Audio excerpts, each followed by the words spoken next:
Chers amis, bonjour et bienvenue. Aujourd'hui, nous allons explorer en profondeur un sujet fascinant qui peut grandement améliorer nos relations interpersonnelles, le langage corporel. Comme vous le savez, la communication ne se limite pas aux mots. Notre corps parle un langage silencieux mais puissant qui peut soit renforcer, soit contredire ce que nous disons verbalement. En maîtrisant l'art du langage corporel, nous pouvons développer une compréhension plus profonde des autres et interagir avec plus d'harmonie, de compassion et de sagesse. Permettez-moi de partager l'histoire édifiante d'un homme qui a appris cette leçon précieuse. Il était une fois dans une vallée paisible nichée au cœur des montagnes, un vénérable moine connu pour sa grande sagesse et sa compassion infinie. Des gens venaient de loin pour bénéficier de ses précieux enseignements sur la voie de l'illumination.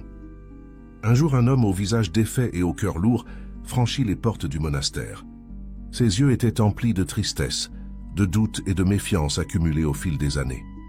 Trop souvent, il s'était fait berner par les apparences trompeuses des autres, subissant pertes financières, trahison et chagrin. Incapable de lire les véritables intentions derrière les mots mielleusement prononcés, il se retrouvait constamment confronté à des problèmes causés par ses jugements erronés. Le moine accueillit l'homme avec un sourire bienveillant, comme s'il pouvait déjà ressentir la souffrance qui l'habitait. D'une voix douce mais ferme, il l'invita à s'asseoir et à vider son cœur. « Vénérable guide, » commença l'homme d'un ton implorant, « je me sens perdu dans un brouillard de méfiance. Trop souvent, j'ai été trompé par les faux semblants des autres. Je ne sais plus à qui faire confiance, et cela m'a conduit à de nombreux tourments. Je vous en prie, montrez-moi comment lire au-delà des mots et des apparences. » Le moine hocha la tête avec compassion, conscient que cette leçon serait précieuse, non seulement pour cet homme, mais pour tous ceux en quête de discernement. « Mon ami, dit-il d'une voix apaisante, les mots peuvent mentir, mais le langage du corps ne ment jamais. Apprenez à lire les signaux subtils que chacun projette inconsciemment, et vous pourrez percer les véritables intentions derrière le masque des paroles. » Ainsi commença un enseignement profond sur l'art de déchiffrer le langage corporel. Le moine expliqua comment un regard fuyant peut trahir le mensonge, tandis qu'un contact visuel soutenu reflète l'honnêteté. Il montra que les sourires authentiques atteignent les yeux, créant de douces rides au coin, contrairement aux faux sourires qui n'engagent que les lèvres. « Faites également attention aux éloges, » poursuivit le moine. « Celui qui loue sincèrement les qualités des autres possède probablement lui-même ses vertus, mais celui qui dénigre autrui projette souvent ses propres ombres. » Il enseigna ensuite à détecter les signaux de tromperie, les expressions faciales incohérentes, la nervosité, l'évitement de certains sujets, les gestes défensifs comme croiser les bras. Tous ces indices subtils peuvent révéler un mensonge ou un inconfort. Et n'oubliez pas la posture, ajouta-t-il. Celui qui se tient droit, épaules dégagées, rayonne la confiance et le courage. Mais une posture voûtée, un dos courbé, trahit un moral bas et une vulnérabilité intérieure. Après avoir partagé ces précieux conseils, le moine poursuivit avec 4 autres clés pour mieux comprendre autrui et soi-même.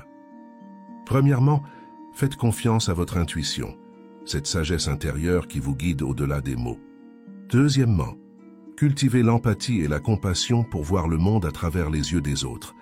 Troisièmement, pratiquez la pleine conscience, afin que votre esprit reste calme et présent, vous permettant de prendre les meilleures décisions.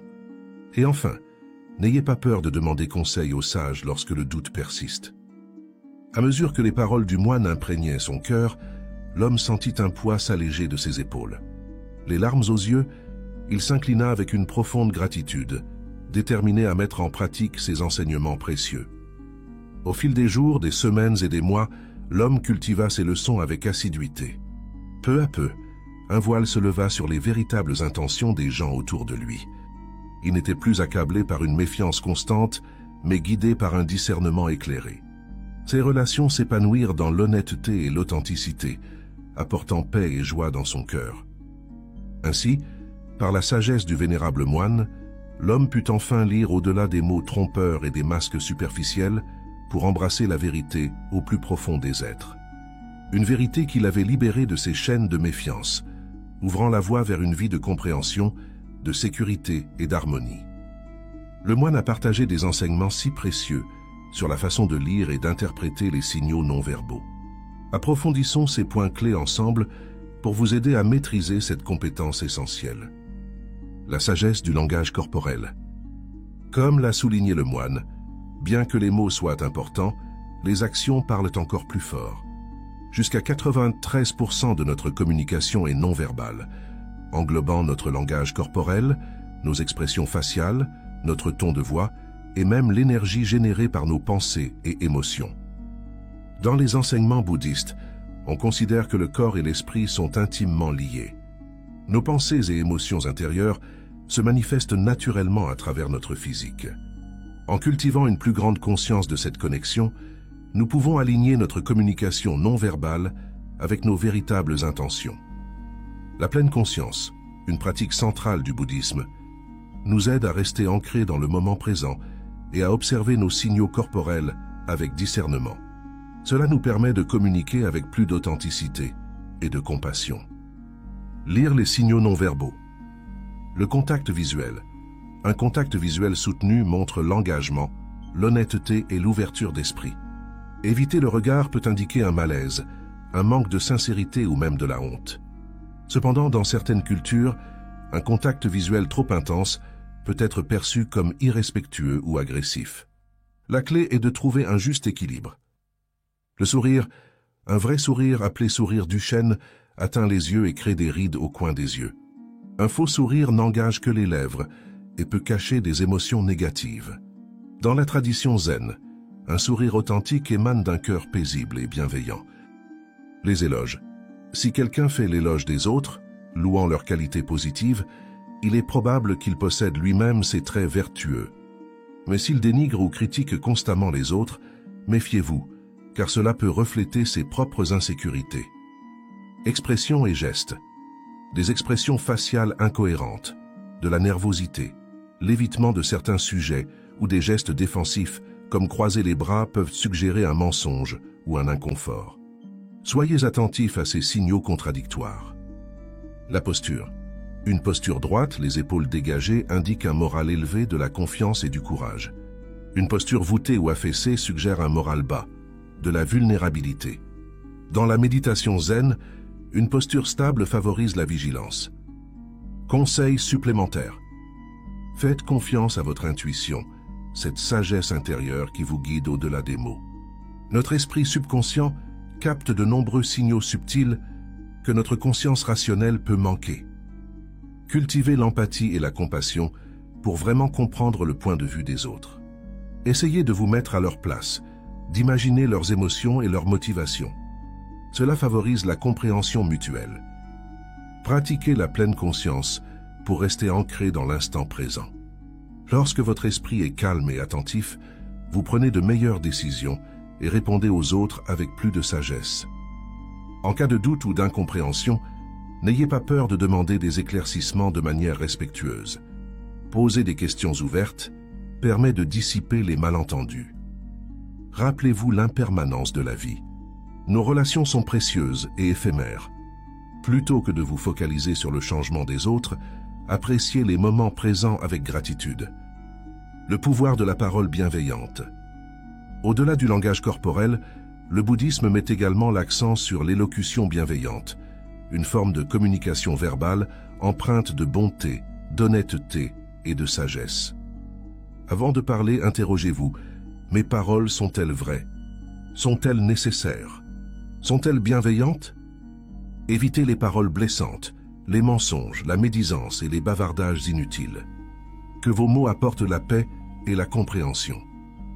Pratiquez l'écoute profonde, sans jugement. Accueillez les paroles de l'autre avec un esprit ouvert et compatissant. Lorsque survient un conflit, exprimez vos besoins avec douceur plutôt que d'accuser ou de critiquer. Cherchez des solutions gagnant-gagnant. Utilisez un ton de voix calme et posé.